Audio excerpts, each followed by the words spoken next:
Hey, I just wanted to give a quick update. I intended to try to get this done, being upright. But the goal was to get the things I need to get done while I was in an amount of pain that was manageable. And then after I was done with that, get to making a quick video for an update. But by the time I got done with the things I needed to do, I just really need to lay down for a little while. But there is a lot to update on. So I'm going to try to get that done pretty quickly.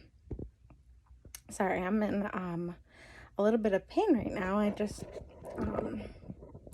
laid down and I must have had I had two pillows under my neck, and that must have just not been the right angle, and I like moved or did something, and I just had this really bad pain go down my neck. But I don't know what that was about. I heard like a pop and just wasn't in the right spot. But anyways, what I wanted to update about was I had my appointment with the neurosurgeon that specializes on my conditions. So he did end up saying that he does recommend surgery. He said that from, looking at all my imagings and everything that needed to be sent over to him before meeting with him, he, agreed obviously with what his nurses, said, that it is, very crowded there, and that my skull is really pressing on all of those, my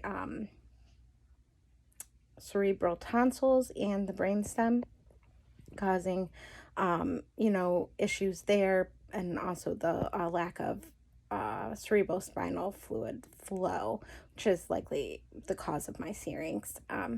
And so he wanted to do surgery as soon as possible, but he said it wasn't an emergency. Like, I don't need surgery like tomorrow, get to the hospital, but did want to get it done as soon as possible. So they were offered me a date of for November, the very, very beginning of November. But honestly, I know that I've known that this was coming for a while, since I found out what I have, and I've been doing research. So I knew this was coming, and I knew that I was going to need this, and in order to have a chance to hopefully feel better and not have things get much, much worse.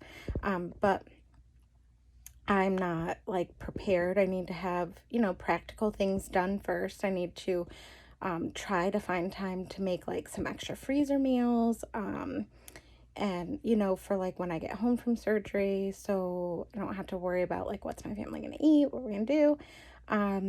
Like for the crock pot, I like to do crock pot freezer meals. And so I need to get a bunch of those made. I need to obviously do other practical things. We need to consider how much time my husband's going to need to take off of work, and things like that. So we asked for a different date, push it back just a little bit. So I'm going to be having the surgery in about a month and a half or so. So it will be a type of brain surgery. It is the typical decompression surgery that they do, where I think I've explained it in previous videos too, but they'll remove a portion of the skull from the lower part of the back of the head to create more space, so that my brain, those tonsils have room and aren't so squished, so that it can restore the normal flow of the CSF fluid, or cerebrospinal fluid as it's called, but for short CSF. So he said that all of my symptoms won't go away, but hopefully some of them will, and hopefully it will shrink the Syrinx. And so that's the goal. I'm not going in with unrealistic expectations, thinking that this is a cure. I know that it's not a cure. It is just a, to stop the progression, and hopefully it will relieve some symptoms. The statistics are very good. Most people who have, what I have, a syringomyelia that is caused by a Chiari malformation, the surgery really helps improve almost all of their symptoms. Almost everyone who has the surgery, who has syringomyelia like I do, sees improvement in their symptoms after surgery. So that is very, very good statistics. So I'm really hopeful, and I'm grateful that I was able to seek out a specialist that actually knows about these rare conditions and treats patients with these things regularly, so that I could get the help that I need.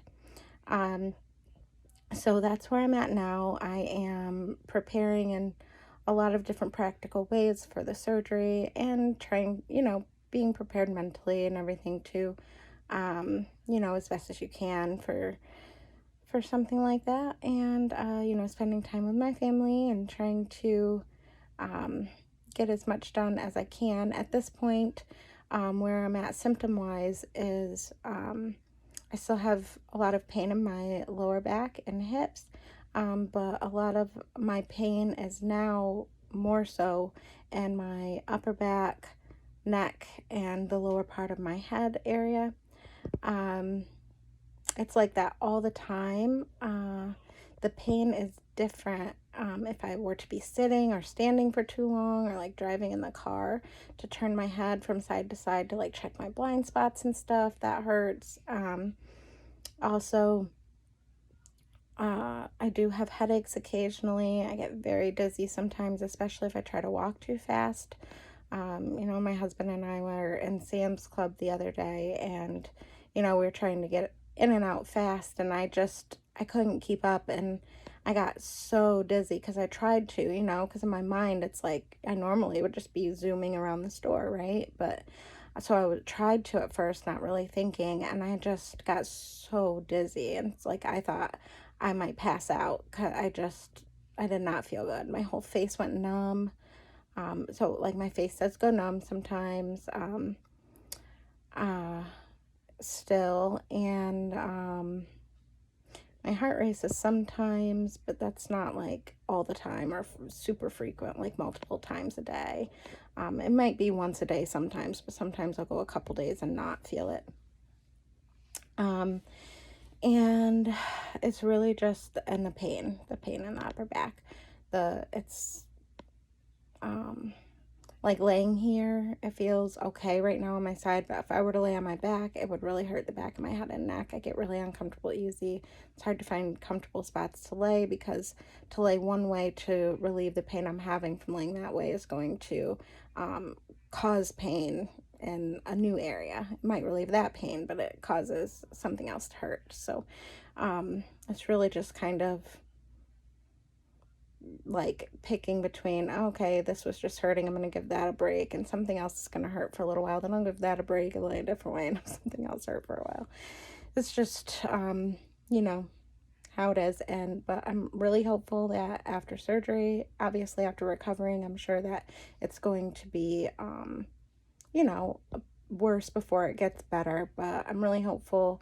And at the very least, I just hope that the searing shrinks. Even if none of my symptoms go away, I will count it as successful if the searing shrinks.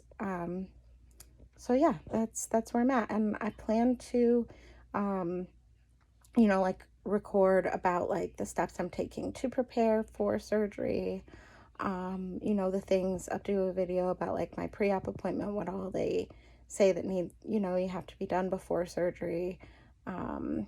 And I will try to, update from the hospital and stuff too, and share my, just how I'm feeling emotionally and everything along the way. I'm sure there'll be a lot of ups and downs, and I really think anybody who just claims to be all positive all the time going through anything like this is, quite frankly, lying. I don't think that it's possible, and I think that is really a harmful I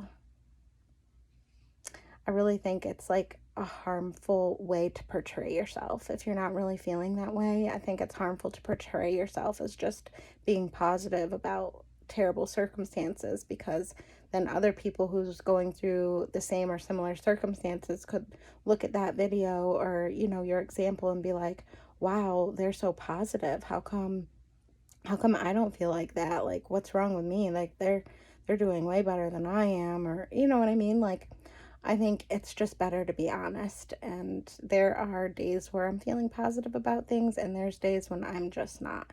And that's just the honest truth. And I think that the honest truth is what's going to help more people than, jumping on a bandwagon of pretending to be all positive all the time, which is just not true. It's just not reality.